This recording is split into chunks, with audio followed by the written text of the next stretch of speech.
Let's start this week by review previous weeks. What have we discussed? We have learned the introduction to cloud computing.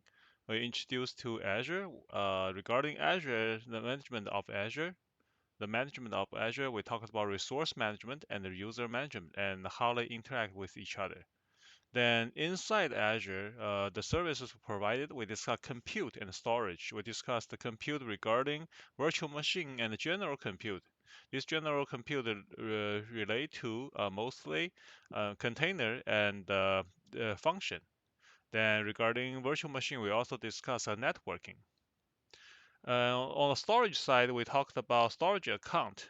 We managed to create our own storage account, create a container, and upload data. And later on, we are going to upload and the download data.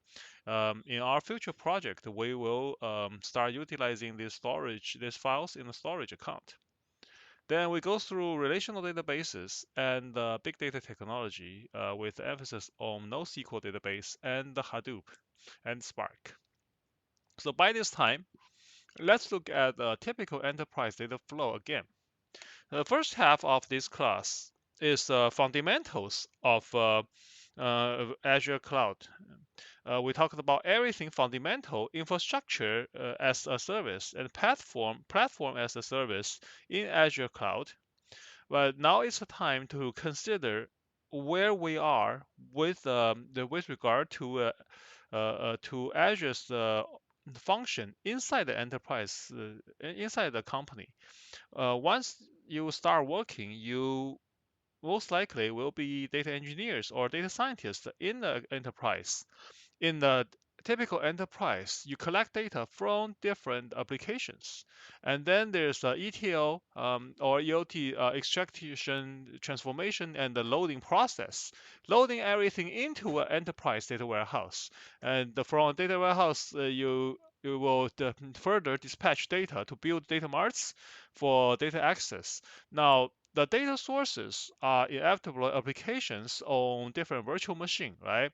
Then from ETL side, you will run certain ETL jobs where you are likely going to use the virtual machines hosting some ETL tool, such as your Python code or SQL code or some kind of Azure services. And the result can be saved to storage account or relational database or NoSQL database.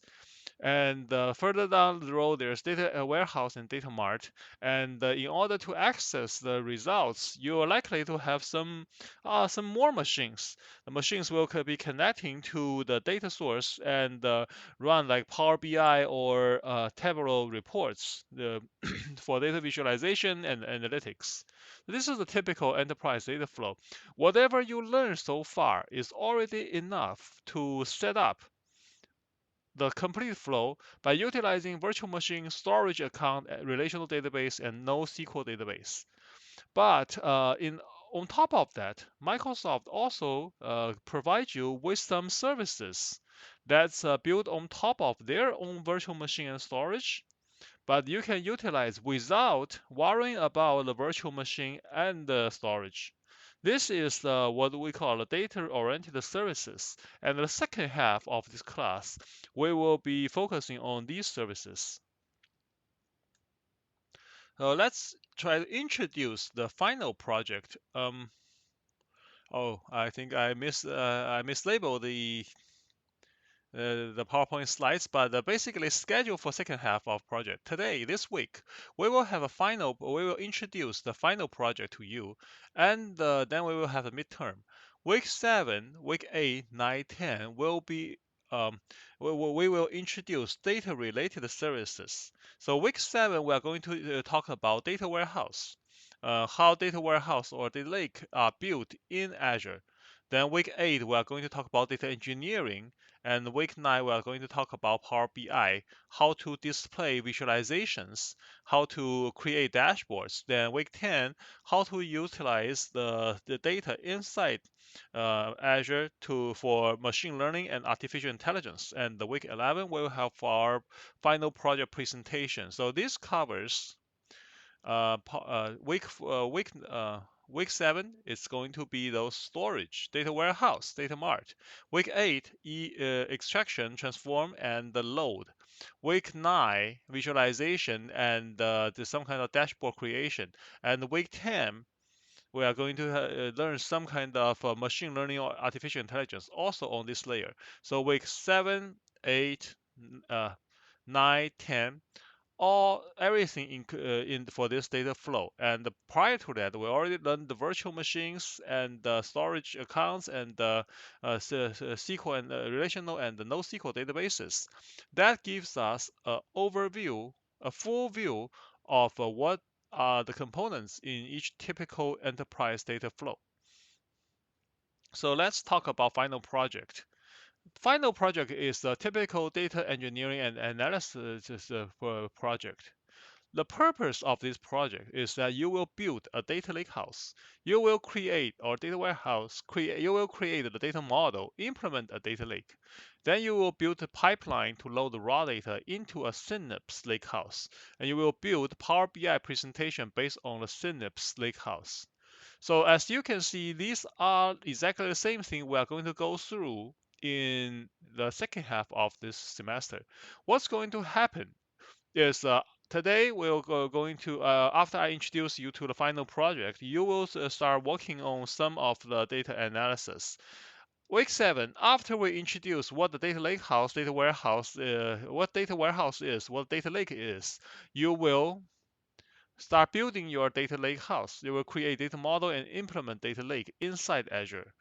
Then week 8, we talked about data engineering. How you will transform and extract and load the data.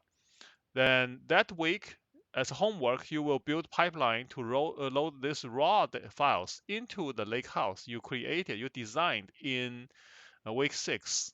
Then week 9, we talked about visualization using Power BI. The homework of week 9 is to build Power BI presentation based on Synapse Lakehouse. So the overall process, you will be going through, we will going through this together. It's a journey of from data warehouse to data engineering and Power BI. Each week I will teach you what's involved. You will do some hands-on lab, and the assignment will be working on a part of your final project. And your final project, step by step, will eventually be presented in week 11. So what is in final project? You will build data model from 5 given files. There's one file of a car price index, there's one file of gas price index, and there are 3 files regarding the U.S. transportation CPI, which is the consumer price index. So these are the price indexes, the overall transportation index, the gas price index, and the car price index. You will load this data into a lake, and in your Power BI presentation, you will look at how these are related to each other. Can you build some correlation between car price and the gas price and the transportation price? We would by common sense is that they are somehow related and should have some common pattern, right? But what is this true? Is there any like discrepancies from this commonly conceived pattern? We don't know, and I want you to discover that. So analysis you need to perform here is to relationship between these guys, right? Between car price index, gas price index, and U.S. transportation consumer price index. You will visualize the data in Power BI. You will show the trends of the index and show the relationships, compare and contrast among all these three. There are certain questions to ask for data modeling, like what columns do they contain? Starting from today, you need to do a data analysis today. You want to see what columns do they contain? How do you there is actually a JSON file. How do you flatten the JSON file? How would you join them together? So let me show you the actual data like what I have here, starting with a car price index, right? Car price index is for is a long file starting from 1953 all the way to 2023. Here you have the car price index. This one have two columns, right? Date and the car price index. Then with that, we also have the gas price index. Oops, sorry. Gas price index, this is the header. As you can see, there are many different data sets. If I scroll all the way down, right? For each row, this is apparently a month and a year. For a month and a year, you have a whole bunch of data. This must be the average price somewhere in the country, but there are many different options. For example, there's this all grade, all formula retail gasoline price. There's the all grade conventional retail gasoline per price. There's the U.S. Oops. There's a U.S. regular conventional retail gasoline price, U.S. regular reformulated, etc., etc. So there are many different price index that you can use. I don't really care which one you choose, but you need to have a gas price, one of the gas price, comparing this to car price and the transportation transportation CPI. So here comes the transportation CPI index, right? There's a series ID, there's a year, there's a period, there's value footnote. Now, as simple as that, you have these numbers. There's a number of series. You want to compare them. But how would you join them, right? Based on here, oops. What column do they contain? You want to, oops. What do they contain? How do you flatten? What column do they contain? You want to analyze this and make sure you understand those.